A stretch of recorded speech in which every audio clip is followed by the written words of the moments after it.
Hey guys, welcome back to my channel and welcome to a video where there's gonna be nothing new. After talking about so many new purchases or new items or duping things, new things, I thought it was time to go back and love some old favorites. So we are today doing a full face of old favorites, and this kind of stemmed from me wanting to look at palettes I have and try not to buy the Natasha Denona bronze palette. It seems to be the story of my life. I live trying not to buy Natasha Denona palettes and then cave, as you've seen with the gold. But for now, I'm not caving for the bronze. So I picked up the other day the Anastasia Beverly Hills Soft Glam, used it again, loved it again, showed you on Instagram, and lots of you actually loved it too. It was really good to see. So I decided today we're gonna actually go through some old favorites and put them on my face and see how I feel about it. These being old favorites, I cannot ensure that everything is still in stock, but I'm gonna probably find out or find if it has been reformulated or discontinued in the description box down below. And these are items that are pretty much all of them, except for one or two, were from my declutter box, but it's stuff that I used to really love. Let's get started. My favorite foundation for the longest time was the Estee Lauder Double Wear Light. I have Intensity 2 here, which is the only one I have left. Intensity 3 was part of my project pan and I finished it, so I only have 2 left. But this one here I tried for the first time in 2016 while I was looking for foundations for my wedding, and this was the one that I tried out on in a counter, and it lasted so well during the day. It's like a medium coverage, as you can see. It really uniforms the skin. This range had very poor shade selection. Like there was a intensity 1, 2, 3, I think there was a 3.5 or a 4.5, but no undertones. And whereas the full double wear foundation range was full of different undertones and lots of different shades, this one wasn't really that well thought of, I guess. But the idea was that because it was less coverage, it was gonna be still okay. I'm gonna add a little bit more on my nose because I feel like that didn't cover much. And this one here, in the end, I indeed bought Intensity 3 for my wedding, which was a touch dark maybe. And then when I bought Intensity 2, I noticed that the undertone is slightly off for my skin tone. It doesn't look so bad now, but I remember at the time it was just, I think it's a little bit too neutral or too pink for me, and then it makes my skin look a little bit ashy. For concealers, my oldest favorite concealer that I can remember is the Maybelline Fit Me. And I just finished one in my project pan, and the other one is now in my project pan, is the NARS Radiant Creamy Concealer. And since the two shades are a bit different, and I'm going with a lighter base, I'm gonna go in with the NARS Radiant Creamy Concealer. Also because then I get more use for it in my project pan, and I win. I had also purchased for my wedding at the time the shade Canal of this, because I had, I think, vanilla and it was way too light and I needed something darker, but this shade right here at the time was too dark, I think. I don't know. It fits nicely now, actually. This is the shade Custard. And since I finished the Fit Me in my project pan, I am enjoying using this one again. And I had a period of time in which I finished a Colourpop concealer and I finished a Nabla concealer, but they never really compared in love from my side to these guys right here.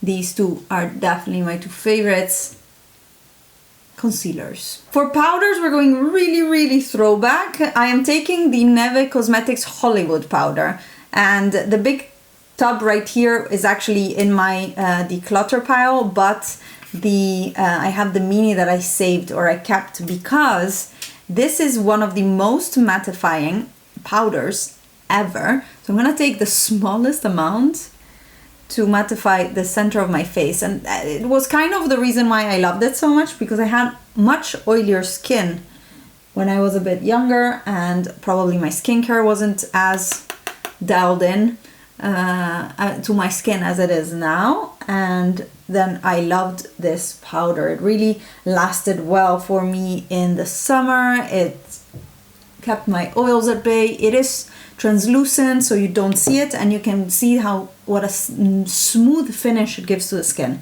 This actually looks pretty good, and for the tiniest amount of powder that I used.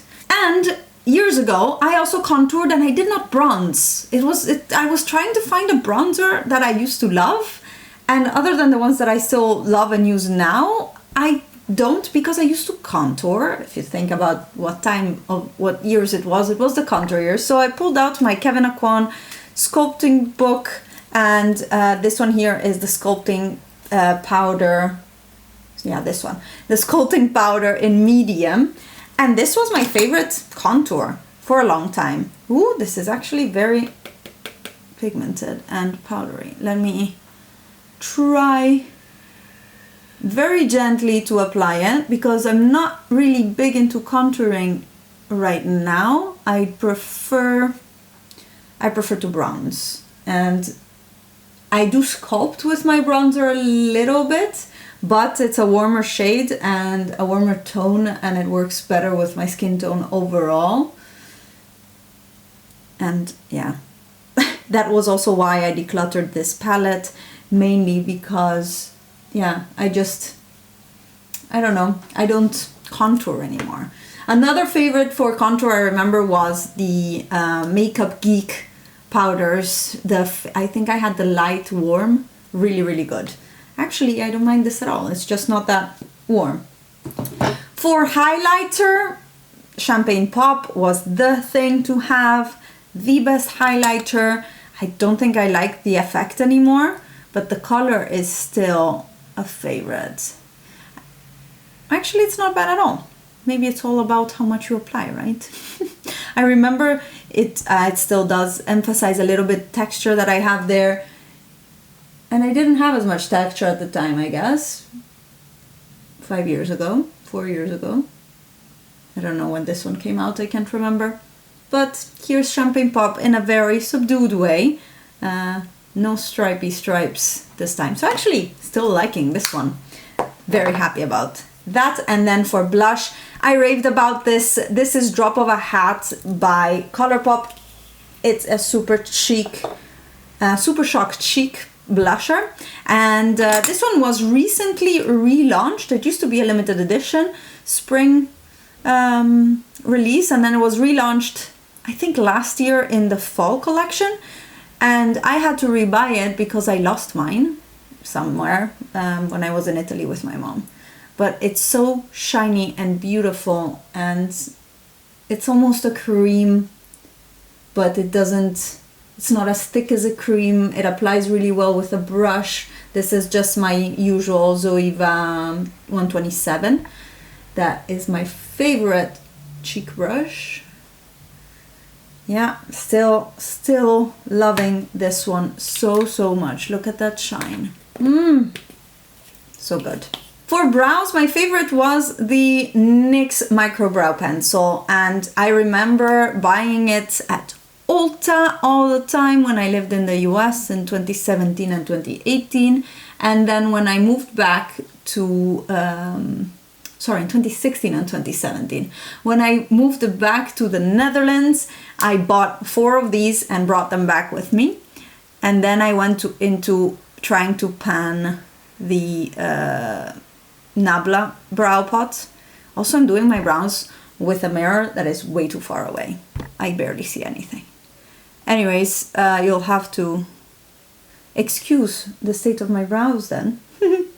But when I went into panning the Nabla brow pot that I'm still doing now, I think I started in 2018, I stopped using these because you can actually go through pencils, I find, much faster than pomades. Like, I could also just twist it up a little now because there's less product. And yeah, this used to be my favorite. I had actually prepared a whole blog post with all my different brow pencils that I used to use. Both the Anastasia Brow Wiz was a very, very good contender, but I found that that one was way too expensive for what it was. It's maybe a touch better than this, but this one is, I think, less than $10, and you can always find it on sale, especially at Ulta with the buy one get one half off or things like that. And I remember indeed buying 4 because they were on sale. And the Anastasia Beverly Hills is rarely on sale, if not in the Ulta 21 days or so, and it's $20+ or euros, depending on where you are. This one is still absolutely great. Another one I used to like was the L'Oreal Brow Stylist, I feel like it was called. Another very thin pencil, but there were not enough shades and nothing that was warm and dark enough for me. So it didn't really win that one. For eyeshadow, I'm using this guy. Dose of Colors Friendcation. This was the second collaboration with Desi and Katie, and I can't stop raving about this. It's so good. There's so many great shades. You have your, I'm gonna go through all of them and put them on my eyes. Your basic transition shade. It's actually quite deep when you apply it, as you can see, compared to what it looks in the pan. This is blinding you probably. And it's the perfect transition shade. Both Desi and Katie are, I don't know, a little bit darker than me in complexion, if either because they tan or Desi has actually darker complexion than me, so it makes sense. Also, I don't need any more, at the time probably I did, but I don't need any more something to set my eyeshadow primer, which I had applied in advance. And then we have these different mid-tone shades. I don't know what to do today. I'm just gonna go my usual green eye, I guess. You have these mid-tones, both this neutral one and the very, very warm one, and then you have the red one. This is such a good palette. If you can still find it, or secondhand, I would definitely recommend it. This was also one of the first palettes with these special micas. This one and Water Dream by Nebula Cosmetics with these special shimmery micas that were so, so good. And then it also has this very dark matte brown, and that's perfect for deepening out the crease. And I don't know, if I would put a palette together, these mattes are probably the ones I would pick too. Maybe I wouldn't go with the red anymore, but at the time when this one came out, I want to say 2018, because I remember buying it from Beauty Bay and not in the US. So I want to say 2018.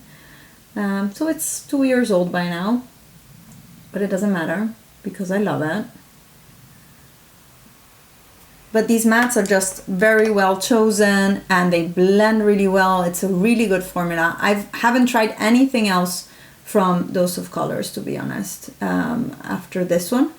Except for their liquid lipsticks, but I haven't tried any of their other eyeshadows or things like that, just because this one, I don't know, it has everything I need. I could have gone on holiday with this one would argue. Usually I would. I'm gonna take this olive green shimmer with my finger and apply it to my lid, and it's so, so beautiful. With the finger it brings out a little bit more texture and dimension, but these are also, you can apply them with a brush. And I never use glitter glue with these because I never feel like I need it. And I know, you guys, I know it's another green eyeshadow, look. But what I wanted to show you actually is this guy right here. It has actually quite a serious dip because I like it so much. And this is like the most gorgeous, sparkly champagne, both in our corner, but I've also used it just all over the lid in a more, I don't know, brunch with the in-laws type of look. Done lots of those in that time. Now a little bit less, I feel like. Well, obviously for Corona reasons, but in general. And it's so wet looking and sparkly and beautiful Definitely love this palette. I'm gonna finish my lower lash line with just a matte brown, keeping it a little bit light. I don't want to go all full on dark smoky today for some reason. I usually do, but not today. And for mascara, my favorite has always been the Lash Sensational. I've loved this since, I think I was sent this from the local drugstore when it was released in 2015, I want to say. I'm gonna apply my primer first, just because this is still a full eye look I'm doing, right? But this, I think I was sent this, as I was saying, this mascara from the local drugstore to test as a test panel in 2015, and since then I haven't stopped using it. I remember actually quite liking the Benefit Roller Lash, but it was very similar to this and like 2 or 3 times the price, especially because drugstore mascaras you can always find on sale, don't you? I mean, I don't think I ever bought a Maybelline mascara for full price. Finally, for lipstick, this is also, I feel like, a dinosaur. It is one of the unicorn lipsticks from Lime Crime. My favorite used to be the shade Fishnet. This one was from a range that came out later, I feel. First, they brought these out in all very nude, oh no, sorry, not all very pastel and colorful shades, and then they brought a nude range, and I bought almost all the nude range. I love the formula of these, but they are very old. This is still good. It doesn't smell bad or anything, but I'm sure it's over date. Let's put it on.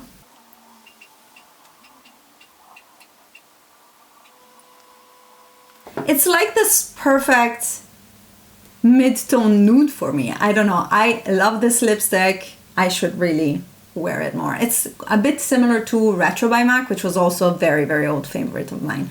One of my best lipsticks that I ever had. Still have, probably over date as well. But here we go. This is a full face using old favorites. I hope this helped you get inspired to actually go look at all your makeup collection and go pick out and fish out old items that you love or you used to love and see if you still do. I love everything from this. The foundation match could be better, but the powder looks very velvety, but I have the glow from the cheek products. Yeah, I am ready to go. Nowhere, but I am ready to go.